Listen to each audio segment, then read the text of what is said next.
Hi, everyone. Welcome to RightSleep Sleep Chats. This is a series of short videos featuring RightSleep creator Dr. Stasha Gominak, answering some of our frequently asked questions, as well as some others you may not have thought of to ask.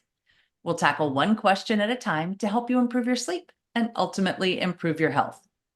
We have been asked a lot of questions that start with, will RightSleep help with blank? And then they include a condition they have. So we're doing a series of sleep chats that address those questions. So Stasha, what does RightSleep what does sleep have to do with tremor? Hi, my name is Stasha Gominak. I'm a retired neurologist and now I'm a sleep coach. And as Heather mentioned, we're doing a series of single questions. I was very surprised after I started to be interested in sleep that better sleep could actually improve tremor. Tremor can be divided into two main types. One that's called essential or familial tremor, and that usually comes out when you're doing something with your hand. And it's a back and forth motion, a shaking motion. Can be when you're writing or reaching out to pick up a glass. The second type of tremor is called a Parkinsonian tremor. And that is usually when the hands are at rest. So with your hands in your lap, there's a shaking movement. Now it turns out that Parkinson's disease actually has a preliminary phase, which is an acetylcholine deficiency state, and then becomes a dopamine deficiency state. That supports what we've noticed more in the last 20 to 30 years, which is essential tremor usually means that you have a 1 in 3 chance of developing Parkinson's disease later.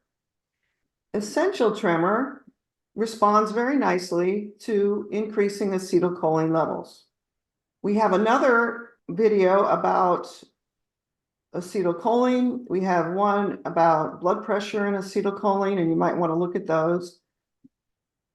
But essentially, this means that there is a 15-year span before Parkinson's disease develops, where there are milder signs.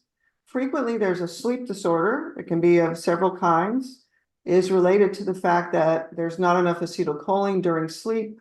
And in some people, there's an accompanying tremor, and in some, an accompanying mild gait problem of not typical for Parkinson's, just a little bit off balance.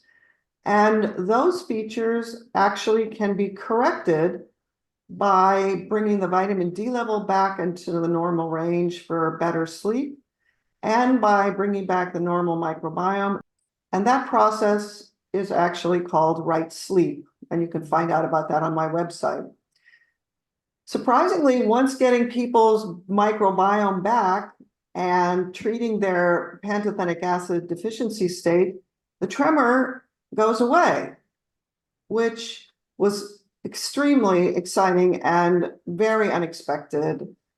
Because I had been working as a neurologist for 25 years and we have medicines that help the tremor, but we rarely, if ever, saw the tremor go away. There are also some people who have a sense of vibrating. The other people around them can't see them vibrating, but they have a feeling of vibrating. It sometimes is there during the day or sometimes when they're lying in bed relaxed. And that's the same basic cause, or at least that goes away in the same way. The second kind of tremor, Parkinsonian tremor, I have not seen be easily fixed by RightSleep. Parkinson's disease absolutely is related to D levels and losing the microbiome. But it appears to me that once a dopamine deficiency state has established itself and the person is on a combination levodopa and carbidopa, that I have not seen that sort of combination of gait disorder and tremor reverse itself with treatment. So it's important, if possible, to reverse the preamble state or the warning phase before the Parkinson's disease, which is a completely new idea. There are several scientific articles that are written about imaging procedures that you can do on the brain that show that acetylcholine is deficient. in the early phases before Parkinson's disease actually develops. Well, thank you for that really important warning that we should be looking out for that early on. And then I will make sure to get the links to the acetylcholine video and the high blood pressure video linked up in the upper, I think it comes in the upper right-hand corner. So we'll get those there for you. So thank you, Stasha, and thank you everyone for joining us. Please subscribe to the channel, like and share our videos. You can find more information as well as the Right Sleep program at drgominak.com. Remember, we see our doctor once a year because we heal our bodies every night. Until the next sleep chat, sleep well. Bye-bye.